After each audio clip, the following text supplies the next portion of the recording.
So, welcome to another episode of the Fast Lane Car, and today myself and my man Nathan are here in Santa Barbara, California, where Toyota flew us out to test drive what, Nathan? This is the 2014 Toyota Highlander, and this particular one is the hybrid. That's right, we are in a very green location testing a very green car, and that is coming up on the Fast Lane Car.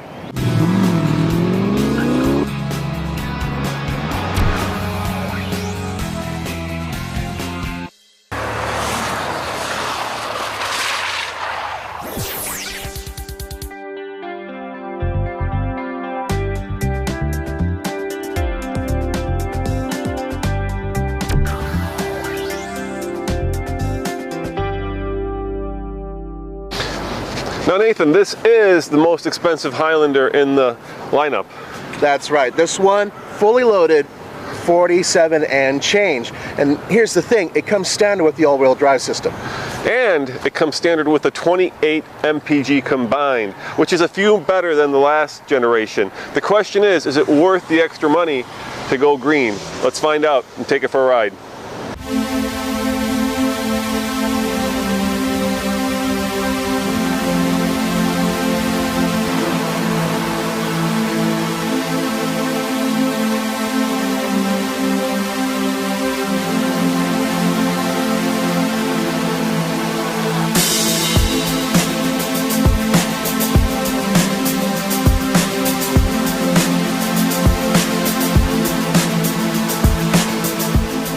Now, Toyota has tried to make the Highlander a little bit more masculine.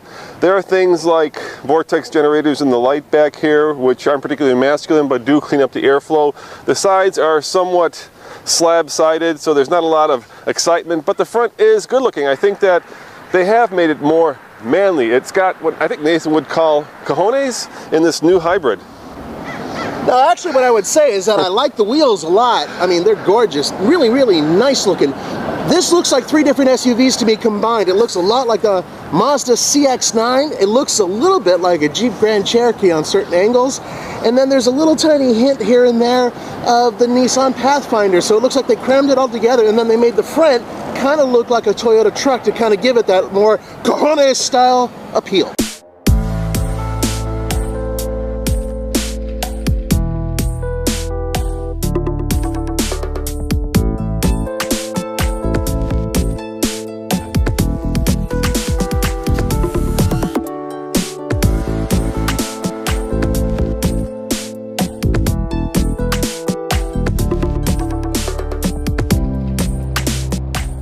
Toyota has gone to another level with hybrid energy, and that's because this one is a 3.5 liter V6, not the 4 cylinders that they normally use, and it puts out a combined with the electric motor 280 horsepower. But here's the cool part. Aside from it being connected to a CVT, as most are, there is no connection in terms of a drive shaft between the front and rear wheels. The rear wheels are powered by an electric motor, which is, well, futuristic and very cool.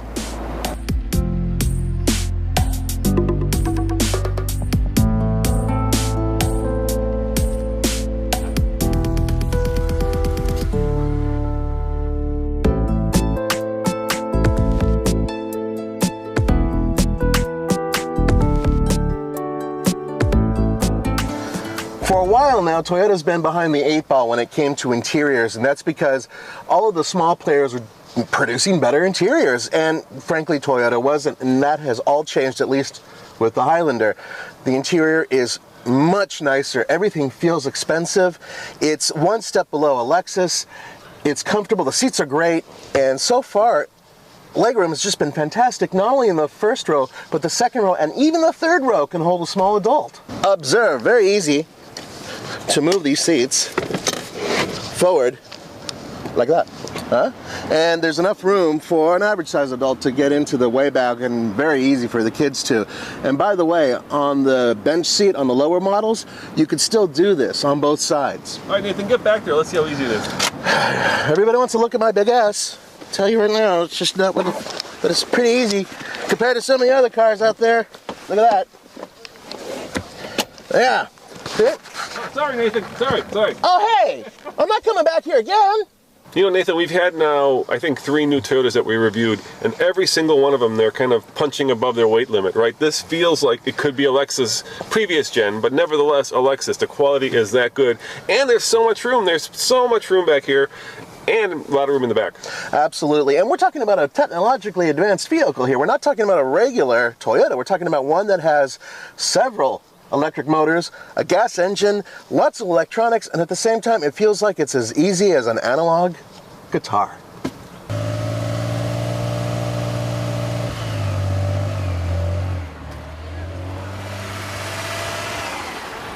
I can't hear a damn thing. You know, I'm right next to it, behind the camera, and neither can I.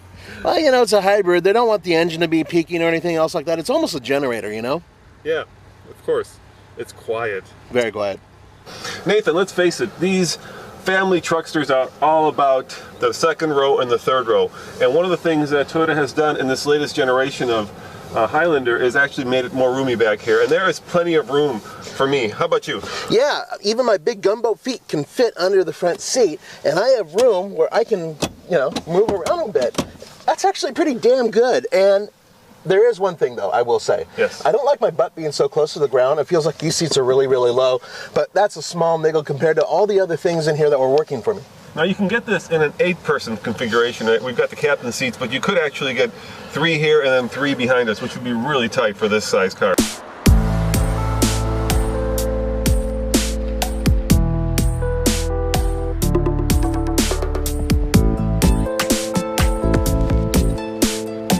Let me show you something that's actually kind of rare nowadays with crossovers and SUVs. Watch this.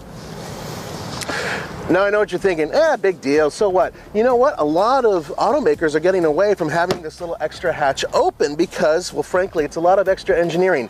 Now, obviously, you can get, you know, this thing, big gate, but what if you want to just quickly toss some groceries in there or a large moose head or something like that? Well, you'd have to wait forever for this thing to go up. So I really like having that thing pop open. It's rare. But do you fit, Nathan? Oh my God, I fit and then some. 2 Nathans could fit back here.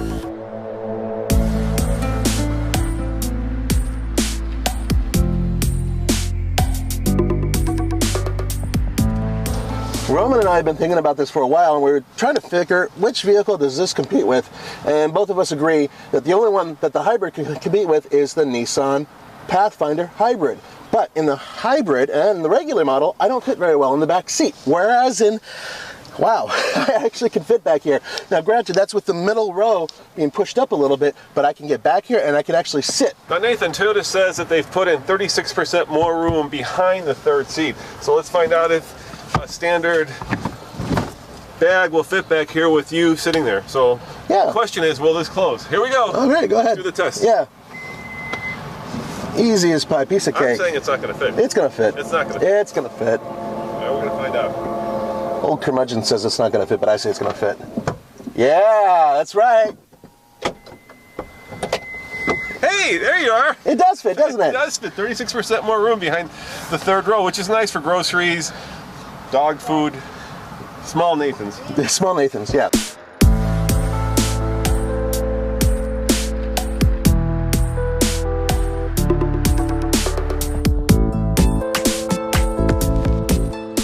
Here we go, folks. Voila! Wow, Nathan, look at the size of that. Oh, wait. Keep going. Keep going, come on. All the way back. Now, the Highlander actually has 2 sunroofs. There's a regular sunroof, which is, you know, about yay big, and then there's a panoramic one that goes, well, pretty much all the way back. Nice. What other creature comforts does this thing have? Do you have heated and cooled seats? Yes, I do. And a heated steering wheel. And there's a neat little feature in these cars that has the Bluetooth system. You can talk into it and it'll amplify your voice into the back seats. Why would you want that? Because when you're yelling at the kids, hey, I'm gonna pull over right now, man, don't you make me pull over, and you can actually yell and they'll hear it. That's crazy, dude. Isn't that cool? Yeah.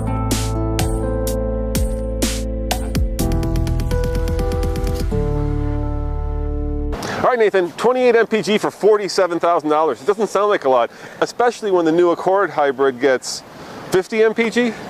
Yeah, but you have to remember, you could take 7 people in this vehicle, and it has all-wheel drive, and, well, frankly speaking, Look at it. I mean, it's a massive new vehicle that gets that good at mileage. That's fantastic. So on the TFL scale of buy it, lease it, rent it, or forget it, what do you give it? We're not going to give it anything until we get it back to Colorado and get a chance to really drive it. And maybe even take it off-road. As always, this is Roman. And Nathan. Saying thanks for watching, and come back for a new video. Every single day. Or go to tflcar.com because we've got all kinds of videos there right now. Ciao.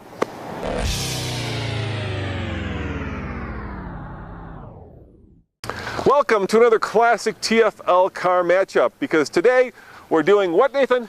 We're doing a mashup with four-door super luxury sedans, and I've got a brand new Lexus LS. And I have a brand new Audi A8 TDI. So if I were a rich man, I would take one of these two cars. We've got Moto Man coming with another four-door sedan. Wow, come on. People of Colorado. Dude, it's if I were a rich man, what sedan would I buy? This is not a sedan. I thought you were playing a joke. I was open to interpretation. $100,000. This is not $100,000. License. Oh, it's worth more than both of our You cars put said together. if I were a rich man, I would buy a purple car. Oh, for crying out loud. All right, coming up next on the Fast Lane Car, if I were a rich man mashup. Or a wealthy man.